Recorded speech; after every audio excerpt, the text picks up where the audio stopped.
2023년 덴마크에서 기이한 경제 현상이 벌어집니다. 덴마크의 국가 전체 경제 성장률은 거의 2%에 달했지만 한 경제학자가 충격적인 분석을 내놓습니다. 단 하나의 기업을 제외하면 덴마크의 경제 성장률은 마이너스 0.3% 역성장이다. 기적의 비만 치료제 위고비와 당뇨약 오젬픽으로 전 세계 제약업계를 평정한 괴물 노보노디스크. 한때 이 회사의 시가총액은 덴마크 국가 전체의 GDP를 추월하기도 했습니다. 하지만 더 놀라운 것이 따로 있습니다. 이 회사 탄생에는 아내를 살리기 위한 한 과학자의 눈물겨운 여정이 있습니다. 이후 60년간 피 터지게 싸웠던 라이벌과의 전쟁과 그들의 합병, 그리고 독특한 지배구조까지. 오늘 이야기의 주인공은 세계에서 가장 조용하지만 가장 강력한 제약사 노보노디스크입니다.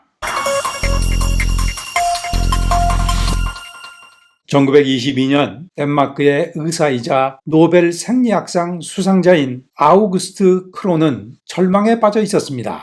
그의 아내가 당시로는 사형 선고나 다름없었던 당뇨병에 걸렸기 때문입니다. 그런데 캐나다 토론토 대학의 연구팀이 당뇨병 치료에 효과가 있는 인슐린을 추출하는 데 성공했다는 소식이 들려옵니다. 아내를 살리기 위해서 크론은 즉시 토론토로 날아갑니다. 그는 노벨상 수상자라는 엄청난 명성과 권위가 있었기 때문에 토론토 대학 연구팀은 북유럽 지역에서 인슐린을 생산할 수 있는 권리를 그에게 흔쾌히 내어줍니다. 1923년 덴마크로 귀국한 크론은 인슐린 연구소 노르디스크를 설립합니다. 이후 토론토 대학의 인슐린 추출법을 획기적으로 개선했는데요. 소와 돼지의 췌장에서 인슐린을 분리할 때 발생하는 여러 불순물을 줄이는 공정을 개발하기도 했고, 인슐린 추출을 산업 규모로 안전하게 대량으로 생산하는 독창적인 제조 혁신을 이루었습니다. 이런 혁신으로 노르디스크는 순식간에 유럽의 당뇨 환자들을 구원하면서 엄청난 돈을 쓸어담기 시작합니다. 그의 아내는 남편의 인슐린 덕택에 20년 이상을 더 살았고요. 하지만 노르디스크는 설립 초기부터 문제가 있었습니다. 노르디스크의 연구실에는 페데르센이라는 성을 가진 형제가 있었는데요. 형 하랄은 약사였고 동생 토르발은 천재적인 엔지니어였습니다. 이들은 회사의 핵심 인력이었습니다.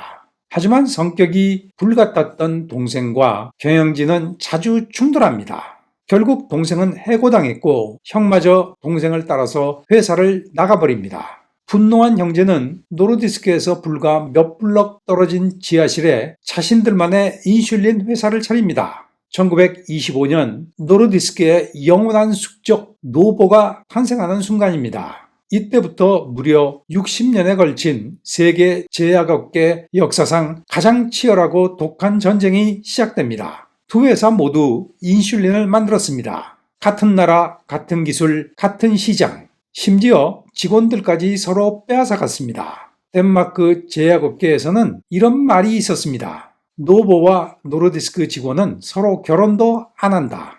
긍정적인 측면도 있습니다. 노르디스크가 약효가 더 오래가는 지속형 인슐린을 개발하면 다음에 노보가 부작용을 줄인 더 정제된 인슐린을 출시했습니다. 두 회사는 서로를 죽이기 위해서 미친 듯이 연구 개발에 돈을 쏟아부었습니다. 하지만 이 도끼 품은 경쟁은 아이러니하게도 덴마크라는 작은 나라를 세계 최고의 당뇨병 치료제 강국으로 만들어 놓은 것입니다.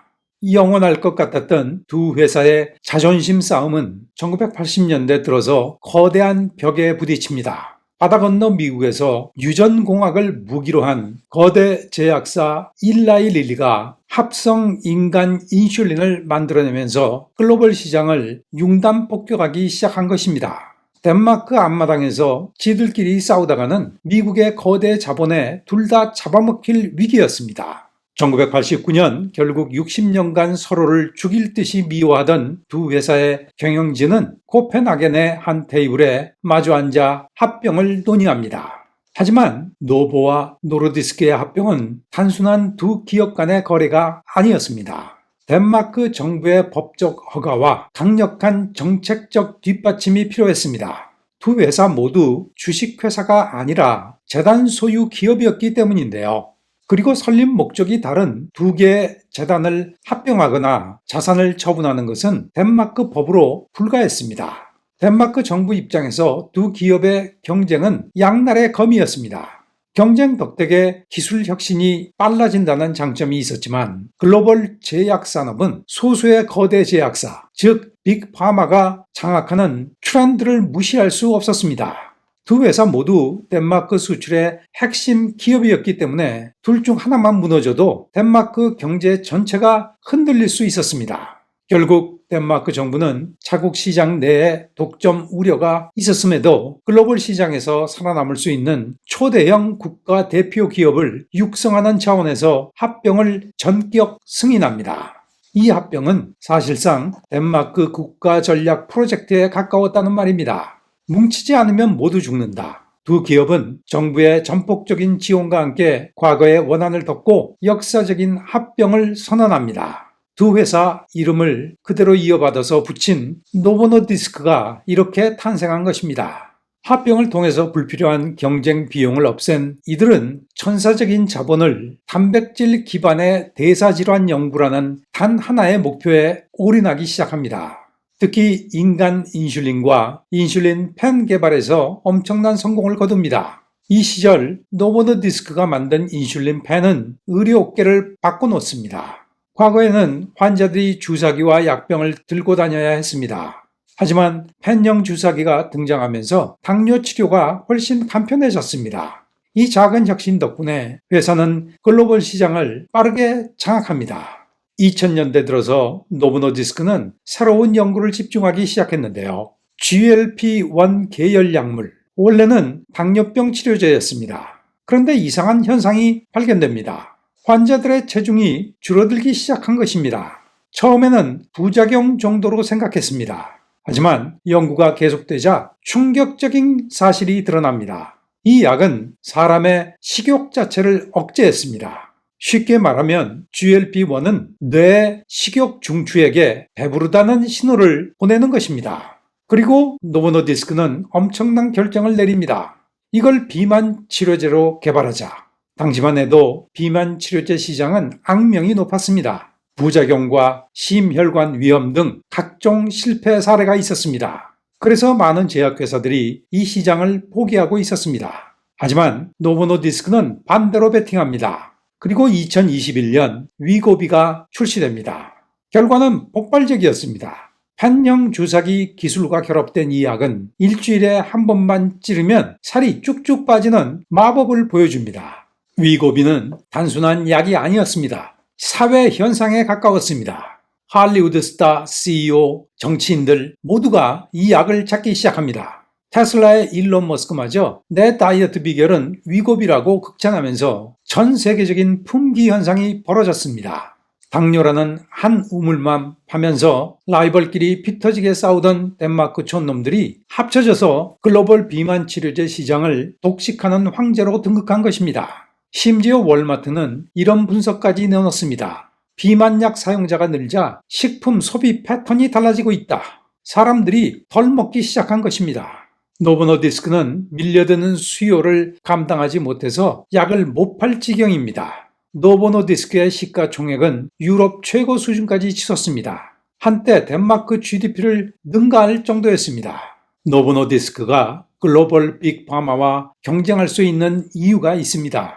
단기 실적의 압박 없이 하나의 신약 개발에 장시간 미친 듯이 매달릴 수 있는 독특한 지배구조 덕택인데요. 일단 합병 전부터 두 기업은 공익재단이 소유하고 있었습니다. 먼저 노르디스크의 설립자 크로는 토론토 대학에서 인슐린 추출 특허 권리를 가져올 때 발명자인 프레데릭 벤팅과 아주 중요한 약속을 했습니다. 그는 인슐린은 세상의 것이라면서 특허권을 단돈 1달러에 대학에 넘긴 위대한 인물이었는데요. 후일 그는 바로 이 기술로 노벨 생리의학상을 수상했습니다. 토론토 대학은 크로에게 북유럽 판권을 주면서 이 권리로 개인의 부를 축적하지 말고 수익을 당뇨병 환자와 과학 연구를 위해서 쓸 것을 조건으로 달았습니다. 크론은 이 숭고한 원칙을 지키기 위해서 창업 직후 재단을 설립하고 회사에서 나오는 모든 수익을 재단으로 보내서 생리학 및 내분비학 연구 자금으로 지원했습니다. 라이벌이던 노버를 설립한 페데르센 형제는 처음에는 사기업으로 회사를 출범했습니다. 하지만 창업자 형제가 나이가 들면서 고민에 빠집니다. 자식들에게 주식을 물려주면 자기들끼리 경영권 분쟁을 하거나 상속세를 내기 위해서 회사를 매각할 수 있다는 걱정이 있었습니다. 자신들이 평생 키운 인슐린 제국이 공중분해되는 것을 막기 위해서 형제는 재단을 설립하고 회사의 모든 주식과 의결권을 재단에 영구적으로 넘깁니다. 그리고 1998년 덴마크 정부는 이 두 재단의 합병을 전격 승인하면서 노보노디스크 재단이 탄생하게 됩니다. 이 재단의 이사회는 10명으로 구성되어 있는데요. 이들 중 설립자들의 직계 가족이나 후손은 단 한 명도 없습니다. 재단 이사회는 설립자의 핏줄이 아니라 철저하게 검증된 외부 전문가, 과학자, 전직 경영진, 그리고 직원 대표로만 구성되어 있습니다. 현재 재단 이사회 의장인 소렌센은 노보노디스크의 평사원으로 입사해서 CEO까지 지낸 전문 경영인 출신입니다. 회사의 주가가 폭등해도 그 배당금과 주식가치 상승분은 자식들이 아니라 100% 재단의 금고로 들어갑니다. 즉 회사의 상속자는 덴마크의 과학과 사회라는 말입니다.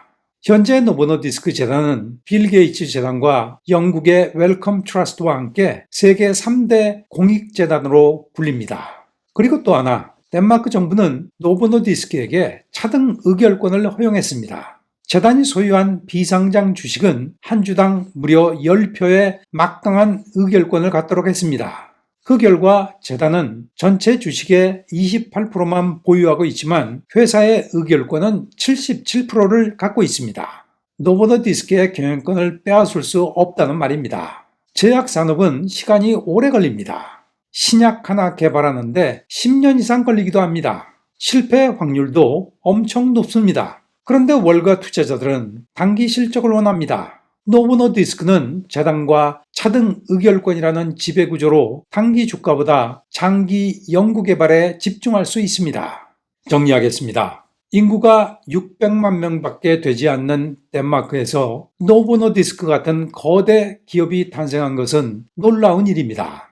노보노디스크의 역사는 단순한 제약회사 성공담이 아닙니다. 이것은 덴마크라는 작은 나라가 어떻게 세계 시장에서 살아남았는지 보여주는 이야기입니다. 덴마크 정부는 국가의 핵심 산업을 보호하기 위해서 상업적 재단 제도를 강력하게 지원합니다. 노보노디스크 외에도 맥주 기업 칼스버그와 해운사 머스크 등 덴마크 경제를 이끄는 거인들이 모두 재단 지배 구조를 채택하고 있습니다. 하지만 모든 것이 장밋빛인 것만은 아닙니다. 위고비 약값이 지나치게 비싸다는 비판도 있고요. 일라이 릴리의 비만약 잽바운드가 위고비보다 효과가 좋다는 평가도 있습니다. 재단 소유기업 노보노디스크가 일라이 릴리라는 월가 모델을 넘어설 수 있을지 귀추가 주목됩니다. 오늘 영상 이만 마치겠습니다.